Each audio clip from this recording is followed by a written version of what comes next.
Hi, everyone, and welcome. I'm so excited. I have the amazing, fabulous Tara Lush with us. Is it Hi, thanks for Tara or having Tara? me. Yeah, of Tara, course. it's fine. Tara, I am still getting used to it because my real name is Tamara, so Tara is just two letters taken out of my first name. I mean, it fits perfectly because when I was making the promo for it, it had 4 letters on top and 4 letters underneath. I was like, this symmetrically just looks so beautiful. So we're here to talk about your new book, A Bean to Die For. So let's just talk about like what's the book about, and let's talk about the series because this is book number 4, right? Yes, it's book number 4 in the Coffee Lovers series. And the whole series is about a laid off journalist who goes home to her small Florida island and becomes a barista. She takes over, she's sort of the co owner, co manager of her family's cafe, which is called Purgatory. And it's on a small, sort of quirky Florida island. And in book 4, she decides she wants to try to grow wild coffee and or actual coffee in Florida. And wild coffee does grow in Florida. I have a plant in my backyard, but you can't drink it. Oh, And so she decides she wants to try to cultivate like artisanal coffee. And mhm. she ends up finding a dead body in the community garden. And so she sleuths it out because one of the main suspects, sort of the person who runs the garden, is the main suspect and asks Lana, the heroine, if she would help her out and put her investigating skills to good work. Okay, good. So is this book able to be read without reading the first 3 in the series? Yes, all of the books can be read as standalones. Okay, great. And so how many books do you have planned for this series? That is up to my publisher. Oh, I would love to continue writing this series, but my publisher, that's up to them. So pretty soon, probably in a month or two, my agent and I will pitch the series, the next in series for them. okay. All right. Well, if so, what I really like about this series too is it's set in Florida, which we were Mhm. talking about that. What makes Florida, like why Florida, and what makes it kind of cool for mysteries? So I live in Florida. I used to be a journalist like Lana in Florida. I was not laid off. I left so I could be a full-time fiction writer, uh, which is what I do now. But Florida is wacky. It's really hard to not find something interesting or an interesting detail or crime Hmm. wise. There's obviously a lot of crime. I used to cover crime in Florida for many years. I've covered a lot of really wacky, strange crime. I've also covered things like alligators and other weird, the things you read or see on the news. I've covered those. Alligators under people's cars, alligators in golf courses, you know, weird eyeballs washing ashore. That was in book 1 of this series. Just all of the Florida weirdness. It really makes for great detail for a cozy mystery because everybody's just wacky and just letting their freak flag fly. Okay, cool. And so is Devil's Beach, which this is like the setting, is that modeled after a beach that you like or a beach you frequently go to? It is sort of, yeah. It's kind of a combination of Sanibel Island, which is Mhm. in the Gulf of Mexico. That's a couple of hours south of where I live. Okay. And similar to, there's a place called Gulfport. It's a small town right on the Gulf of Mexico. I live on the Gulf of Mexico.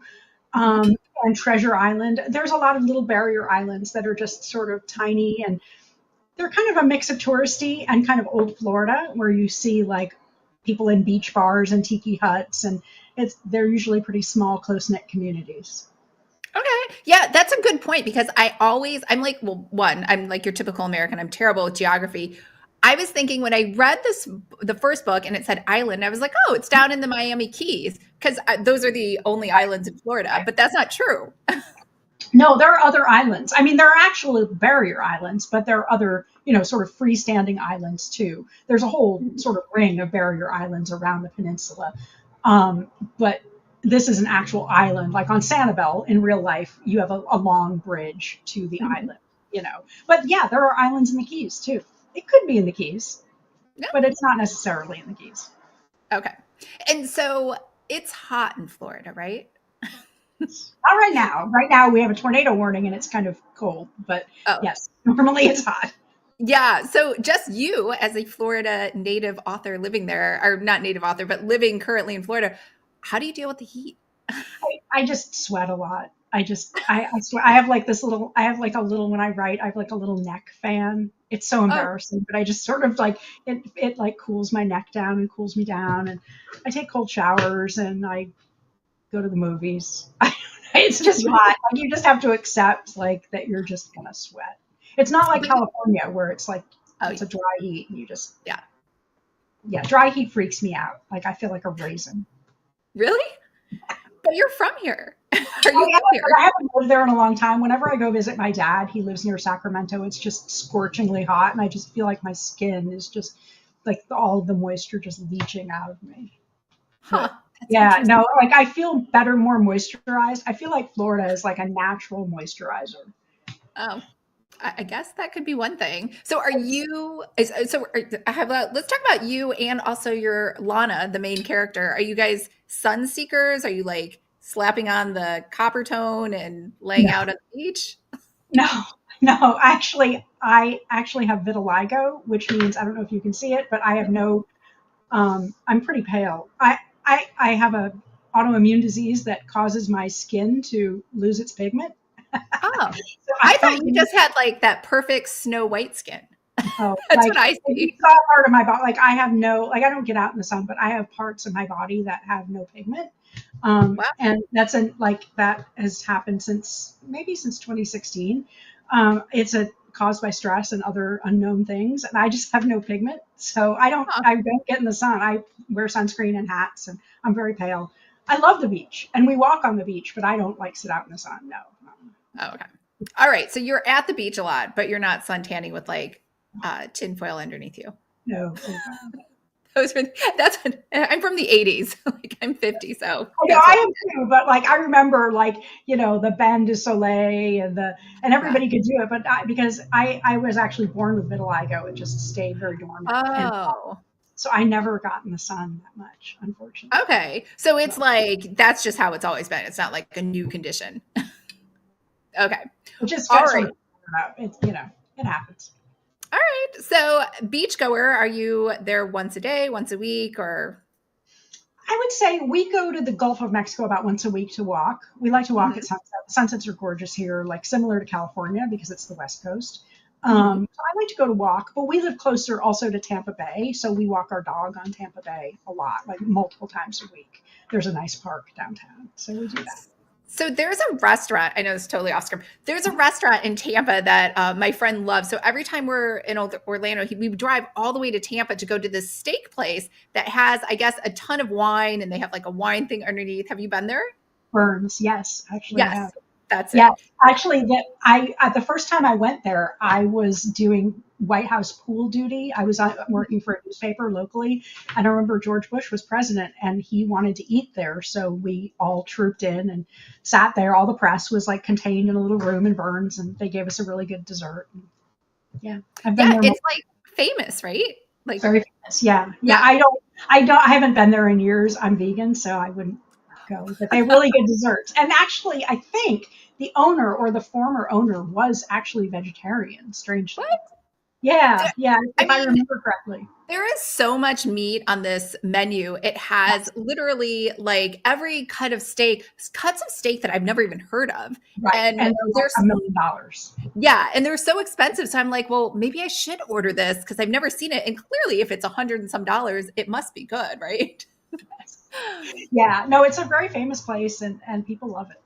Yeah. That's in And it's Tampa. beautiful though. The tour underneath, and you have like wine above you, to the right of you, to the left. You're like surrounded by the Yes. most wine like I've ever seen in my Yeah, life. it's known for its. I mean, that's the other thing it's known for is its wine Yeah. selection. So well, let's talk about Purgatory. Yeah. Is Purgatory an actual modeled after an actual cafe in your area or somewhere you like to go? No, not really. I mean, there's cafes I love to go to, Mhm. but no, it's not. It's kind of just in my mind. It's kind of just the ideal, like imagine the ideal cafe in my mind, and that was it. Okay. So your ideal cafe, if you were going to open a cafe, would it be Mhm. just like Purgatory? It would. It would be a block from the beach, Hmm. and it would have outdoor seating, and it would be really chill inside with some plants and just really comfortable and just very calm with good tunes and, you know, good coffee. Okay. Well, let's talk about coffee drinks. What's your favorite coffee drink? I actually had my favorite coffee drink today already. And there's a cafe here called Bandit, which I love. Hmm. They make a maple bourbon latte. Mm. And it's not with bourbon, but it's bourbon flavored, not with alcohol. And so they do a maple bourbon latte with oat milk, and it is delicious. So that Huh. is my current favorite coffee. Well, that sounds very unique. It sounds like we will all have to travel to Yes, where you live to get that. I've never seen that. That sounds yes, amazing. it's really good. There's a really good cafe scene here in St. Petersburg. Hmm. Um, when I first started writing the series, I actually, to do research, that there was somebody here at the time who did a craft cafe tour. And so they would go and take groups of people to different cafes and talk about different beans and roasts and blends and methods of brewing. And then he also was a wholesaler for a coffee, like a coffee company, coffee Hmm. roaster. And so we would go back to his lab and there would be a coffee cupping, like a formal coffee cupping, to like almost like a wine tasting for coffees. Uh-huh. So he became like my go-to coffee source. Some of the earlier books have more detailed coffee concoctions, and so he and I talked about those and kind of concocted those together. He's since moved, but there's a lot of really good locally owned cafes in St. Petersburg. Now, because when I read the series, I was like, Tara must be like mainstreaming coffee in 24/7. Is that like your go-to, or how often are you drinking coffee? So I have actually lately I have been drinking tea. Oh, wow. So do we So see a tea series in your future? maybe I have an indie series, a paranormal series, and I have a tea witch in that series. So Okay. yeah, kind All of. right. You're vegan, so are you doing hot or cold even when you get lattes? I generally do cold coffee. Like Oh, even I mean it never really gets super cold here unless it's like a week. Sometimes at the end of summer, or I mean by the end of summer I mean like October. You know, mhm.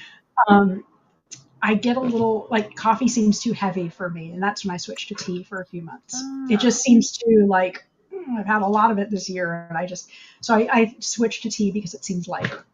okay. And you're adding oat milk. That's your favorite Yeah, milk. or I just have herbal tea, just like regular. Okay. But in my coffee, I add. I really like the Oatly Barista edition. That is mostly the creamiest and sort Hmm. of the nicest tasting. And sometimes I'll add like vanilla syrup. Hmm. Or the other thing is my best friend in Vermont just sent me all this maple syrup, but she sent me not only like maple syrup, but she sent me maple butter. It's like Oh. whipped maple syrup. It's not butter, it's not dairy. It's just Hmm. whipped maple in like more of like it's like a not a syrup, but it's like butter consistency. And so that in coffee and tea is delicious. Huh, I've never heard of that. Maple butter. Maple Can you butter. only get it in Vermont? I mean, I'm not sure. I mean, that's where it's made, but I haven't seen it here. But it's really Yeah. popular in Vermont. We know a lot of people who tap their own trees. I used to live Oh, in Vermont, so we know a lot of people who are maple syrup farmers. yeah. That's like the freshest farm to Mhm. table maple syrup you can Yeah.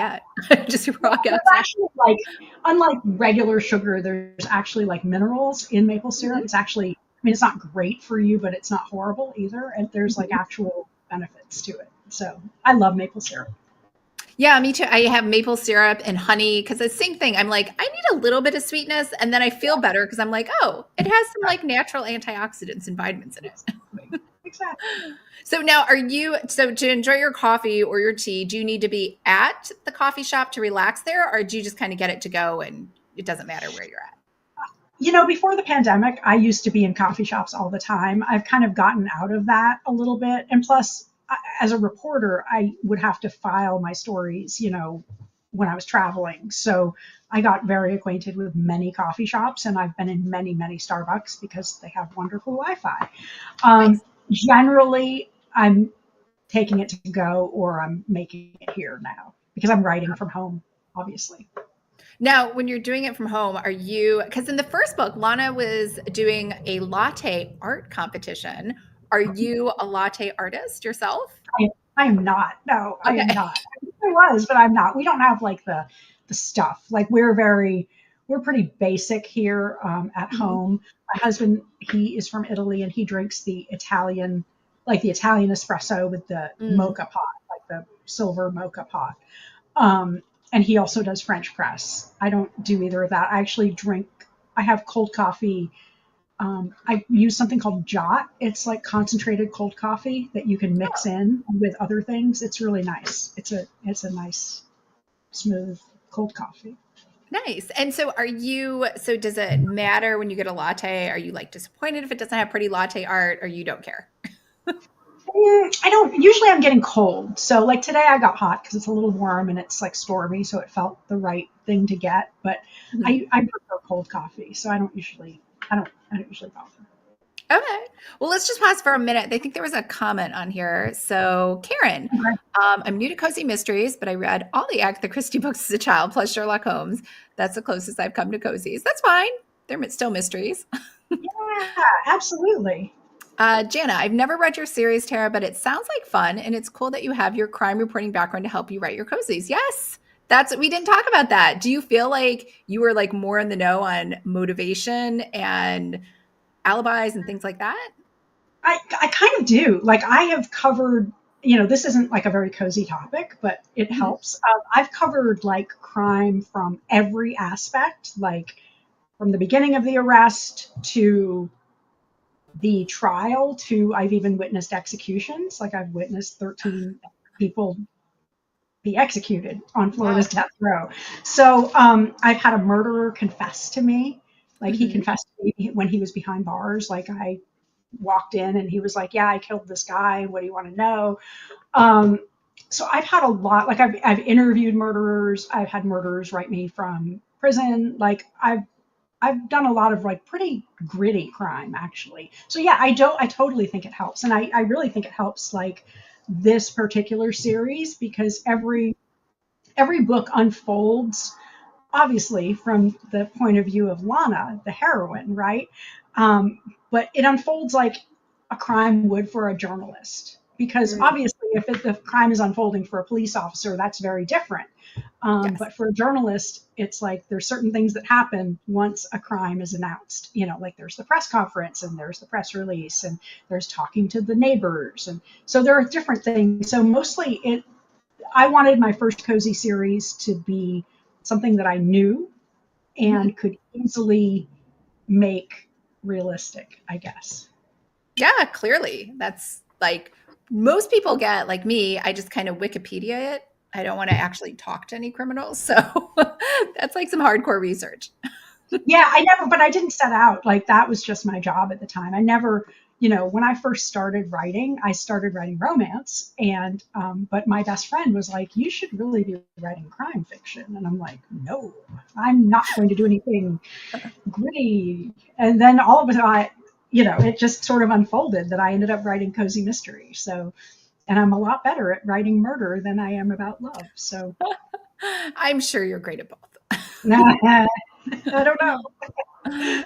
What else, Kara? It would be fun to go undercover as a writing reporter visiting coffee shops. Yes, that would be a fun Yes, undercover job. that would be a fun cover job. Oh my God, scary stuff, Tara. Oh, the thing. Yeah, I'm sure Karen and I are both thinking, I hope you got those letters to a P.O. box and not your house. Oh no, they were to the newsroom. They weren't to Oh, my okay. home. They were years ago to my newsroom. In fact, one was from. Okay, so did you ever see The Departed, the movie The Departed, set in Yes. Boston? Hmm. So that was based on a true story. And the guy who was the corrupt FBI agent, he wrote to me, like the real life corrupt FBI agent. Once he Wow. went to prison, he wrote to me. Did you write him back? No, I didn't because there was nothing more to say to him. Maybe I should have. I don't know. Scary. Karen, I'm new to your book series, Tara. Do you have a cozy cat or dog in your mysteries? Well, that is a great question, and I do. All of my books have cats and dogs, but this particular series has a dog, and he's a Shih Tzu named Stanley. And in this particular book, Lana takes him for his first haircut. Mm. They kind of botch it, and he looks a little bit like a poodle. Yeah, So that, there's a picture. There's a cute little illustration of him on the cover. He does look yeah, a little poodleish. yeah, he does look. Yes, in the earlier books, he does not look poodleish, and in book one, he is the first victim's dog. He's the first Mm. victim's puppy, and Lana, the sleuth, adopts him.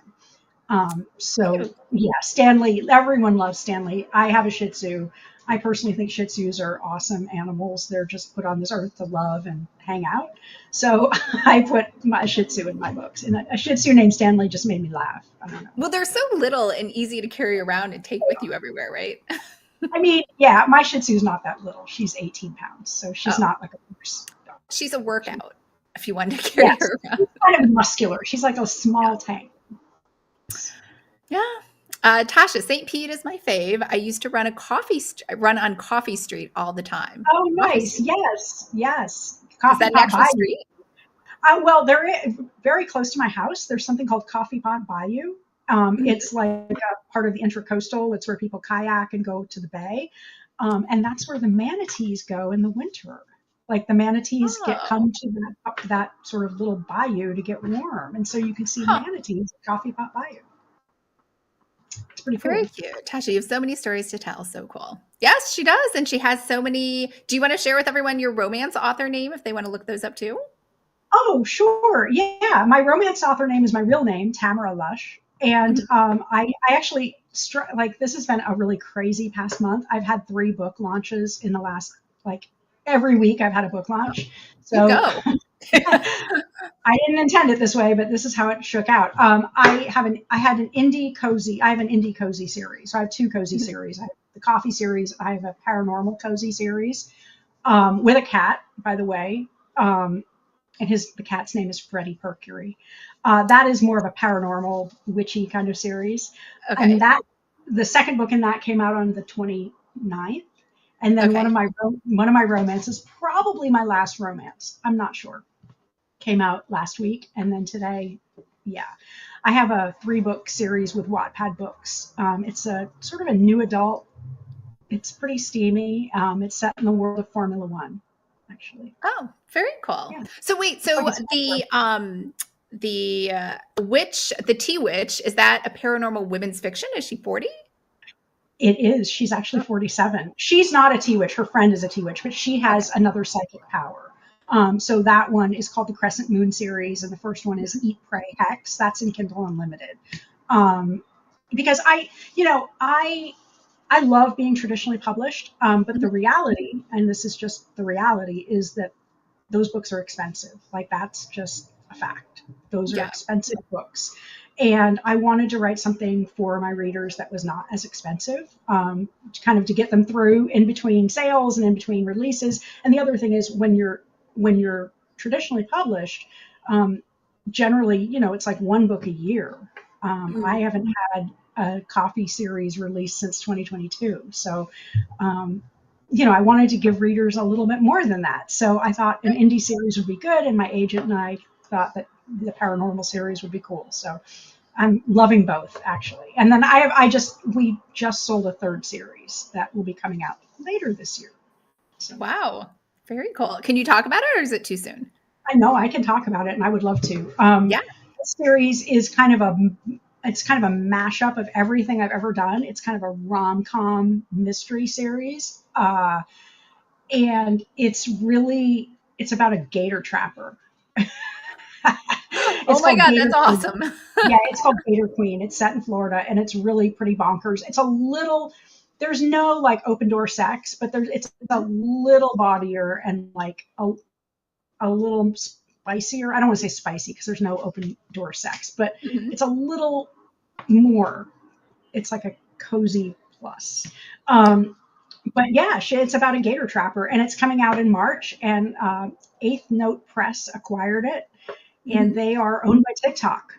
So Oh, I'm wow. very excited about that. Yeah, you're very I'm cutting open. edge. That's TikTok, and then you're also publishing with Wattpad, which I didn't even know Wattpad had a press. Yeah, Wattpad has a press. They have a YA press, and they have a kind of a new adult imprint, Mhm. W by Wattpad. And so, yeah, all of my romances currently are on Wattpad, other than the 3 that are published with Wattpad books. So all of my romances I took off of KU, and they're on Wattpad. Some of them are free, some of them are in the paid. There's a paid program. I will be getting the rights back to those and republishing starting this summer, I guess. Um, I have kind of a lot of those, so I'm going to be reworking those and thinking about those. Okay. It's a lot. And those are all romances that are on the Wattpad, right? Yeah, Okay. And then, so if people want to read them, they have to be quick because you're taking them off soon, right? yeah, or they can wait until they're in KU. But yes, there. I mean, there will still be some on Wattpad after May. I'm Mhm. going to keep a few there, and then the ones that they've published obviously stay there too. So Okay. yeah. All right, so let's go back to a bean to die for. So your amateur sleuth, because I love cozy tropes. She's dating a cop. Now, is this cop supportive, unsupportive? Like, how is that working out for her? He's very supportive. Noah Garcia is the most supportive boyfriend ever. He's like the perfect boyfriend. So, and in fact, I like to joke that like he's the total opposite of every hero I wrote in romance. He's Like, he doesn't very have like a tortured past, and he's not no, sending no. mixed He's like signals. no. He talks it out, and he's over 40, and he's just a really good human, and he's very supportive. He doesn't really like Lana snooping around. Mhm. Um, but finally, in book 4, he's like, okay, if you're going to snoop around, don't put yourself in danger, and they kind of work together a little bit. Oh, nice. Yeah, Are there yeah. wedding bells in future books? Maybe. There are actually, Oh, yes, well, let's hope it absolutely. gets renewed for another book. So Are I there any hope so. other cozy tropes you wanted Yes. to put in here that maybe I missed? Yeah, the cop is one of them, and the fish out of water, coming home, Mhm. and sort of dealing with your past and Okay. sort of dealing with your demons of the past. Like that's another one, I think. Yeah. Very Yeah. cool. All right. And so, one thing really like about your series too is it's a millennial cozy. So, it's a little more cutting edge. And I feel like sometimes with the cozies, and I love cozies, but sometimes they're just a little too apple pie perfect. So, I like that there's some drugs and there's like more real life mixed into this cozy, right? Yeah, I have a very, I love cozies too, and I love to read those kinds of cozies, but I can't. It's hard for me to write them. Like I've realized a few things about myself as a writer, and that I can't write super sweet, and I can't write like super dark either. I've Mhm. tried both. I've tried some dark romance, and every time I try, even though my heroes are not super sweet in my romance, every time I try to write like a dark alpha guy, he just ends up like taking her to go see Hamilton. Like it just like I wrote this mafia romance, and like that he ended up having a dog named Reese's McPup Cup. Like Mhm. I can't I can't take anything that serious. Yeah. I mean, that's So a good way to tone it down. yeah, but I like putting in real life things. And honestly, this series, so the dad in this series is kind of one of the main sidekicks, right? Like Mhm. Lana's dad, and he's an old hippie, and he smokes medical marijuana, and he is actually named and modeled after my real dad, like in real life. Like my dad lives in California, and he's been a hippie his whole life. He's a Vietnam vet, and he just smokes a lot of weed. I don't know,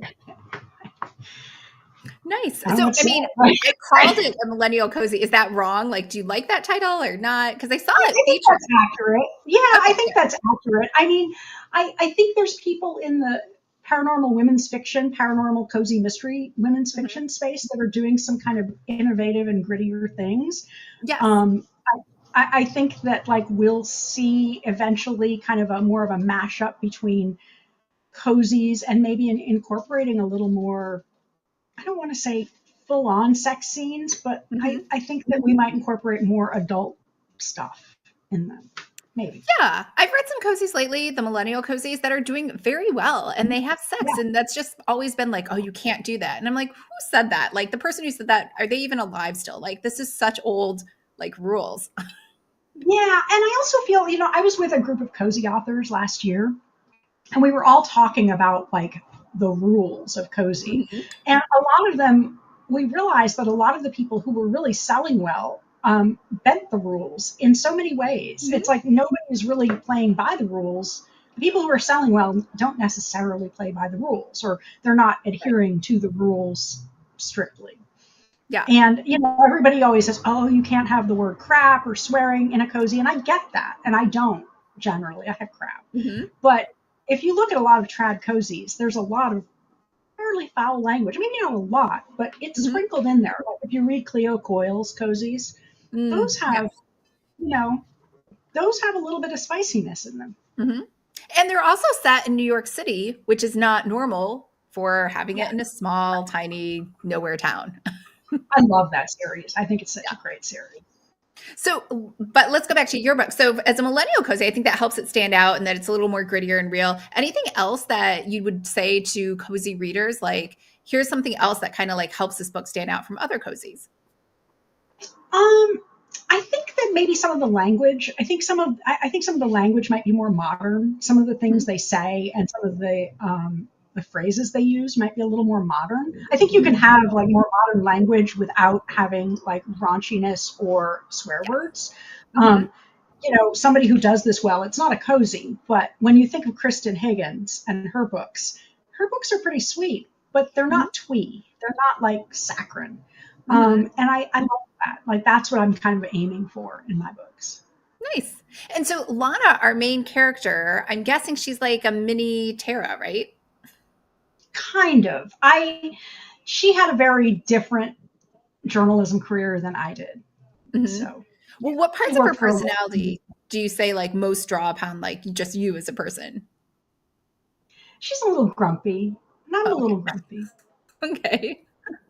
And her sidekick is her dad. Is that your sidekick in real life? And so is her dad. Yeah, exactly. Yeah. Okay. Yeah. All right. I'm an only child, so I'm really close to my dad. So yeah. Ah, I'm an only child too. It's very nice. The whole world just It revolves is around you, right? exactly. So, just to wrap it up, so your romance, the heat level inside of those, are those, do you have open door like level 5 or is it vary? Um, I wouldn't say level 5. I'd say like 3 to 4, depending on the book. The ones that are published by Wattpad books, I would say that's like a week 3, if that. Okay. Like those are not super sexy. And the latest one about a Formula One driver, he's a total like cinnamon roll. Okay. Like he's just a big golden retriever dude. But So you said you think that's your last romance. Like, what are you working on right now? Are there any romances planned for 2024? No, just cozies and mystery. That's it. mystery, just Okay. mysteries. I will tell you my secret goal for this year though. Hmm. My secret goal is to write a short story and submit it to like Alfred Hitchcock or Ellery Oh, Queen's mystery magazine, like one of okay. those more like literary magazines. Hmm. I kind of have an idea for that. It's not cozy at all, but it's crime related. It's way Nice. gritty actually. So yeah. So I'm not saying no to other mystery genres. Okay. Well, are you saying no to, because it makes it very odd, like you're a reporter, you've like talked to all these murderers and everything else. So it seems very natural to write mysteries, but did you ever think about sci-fi or fantasy or historical or anything like that? No, No. I'm shocked that I even wrote a paranormal series. Okay. Because I'm super rooted in the real world. I mean I've read I actually loved Legends and Lattes. Loved it. Mhm. Loved it. Can't imagine. I don't still really know what an orc is, I don't think, I don't think any of us do. but I really liked it a lot. I'm just not super into fantasy and science fiction. Like it just doesn't resonate. And like historical fiction, I like some historical cozies actually. Mhm. I just read Deanna Raybourne's A Curious Beginning, and I really enjoyed that a lot. I love that series. Oh my God. When I read that though, I thought she was like 13. So then all of a sudden when there was a sex scene, I was like, whoa, Oh, what's happening? yeah. No, I liked that series a lot. Historical romance, I'm not super into because, like, I imagine that everybody kind of smells, and I'm like, no, I can't get my head around that. Like, I'm very literal. I'm very literal. Right. If they had written some deodorant or toothpaste into the scene, you'd be down. All right. Well, what do you read? We didn't What ask do you I that. read? Yeah. Mostly now I'm reading mostly mysteries. I really actually for pleasure I really love domestic thrillers. Like I Oh, love really dark and twisty domestic thrillers, like where everybody is terrible. I love those books. So yeah, okay. And are you a paperback, hardcover, ebook, audiobook? What's your format? all of them. All I of them. I have audio. I have audio for when I walk, and Okay. it just depends. It just depends. It depends. It depends All if I see something I like with the book. I'm kind of a mood reader, but I'm really trying to be more intentional with my reading this year. right. Mhm. So I'm trying to read more print books, so I save my eyes from the screen. Oh, that's a good idea. You know, I've started reading paperbacks right before going to bed instead of like my Kindle. Mhm. And even though it's the Kindle with the paperweight, it does help me to sleep better. I don't know, even though it's It the paper, does. I don't know if it just doesn't do it must be like too much light still or something. So yeah, yeah. So let's just recap because you have a lot of books coming out and you're a full-time author. What are the writing plans for 2024 and what's coming out for readers? So Gator Queen is next. Okay. Today actually is the day for A Bean to Die For. So this is release day. And then Gator Queen comes out in March. Okay. And I'm writing Gator 2 right now. And then the third book in the Paracozy series comes out in June. Okay. Very cool. So I've And got so two if readers want to connect with you, where can they find you online? taralush.com, Okay. TARALUSH.com. I'm also at the period book period lush on Instagram. Okay. Facebook, TikTok, either any Yeah, of those? I'm on TikTok too, author Tara Lush. I have a bunch of, I've been trying to juggle like my real name and my pen name and try to put it all together. So yes, I'm there too. It's a lot. Instagram is my main place though. Okay. Very Instagram is cool. my main place. And oh, we got one last question I forgot to answer. Jana asked, what is your writing process like for cozies in particular? That's a good question. My writing process is that I figure out who the victim is first, Mm-hmm. and I figure out who killed them and why and how. And that's the very first thing I do with any book. And then I basically go back and sort of plot backwards and incorporate the sleuth. So that's Ah, usually what I do. But usually then I just write. I don't write in Scrivener. I write in Word. I just write mhm. like 1,500 to 2,000 words a day usually, 6 days a week, and that's what I do. Very nice. So is it Sunday that's your day off or it doesn't matter, just one of the days? Sunday's my day. Okay. Sunday's my day. All right. Great. All right. So you guys are so lucky because Tara has nicely offered to give not only a copy of her book, but a signed copy to one lucky person. So if you're here, make sure to say hi in the chat. So I'm going to we'll ask Google. Let's see, there's like 12 comments. Hey, Google, give me a random number between 1 and 12.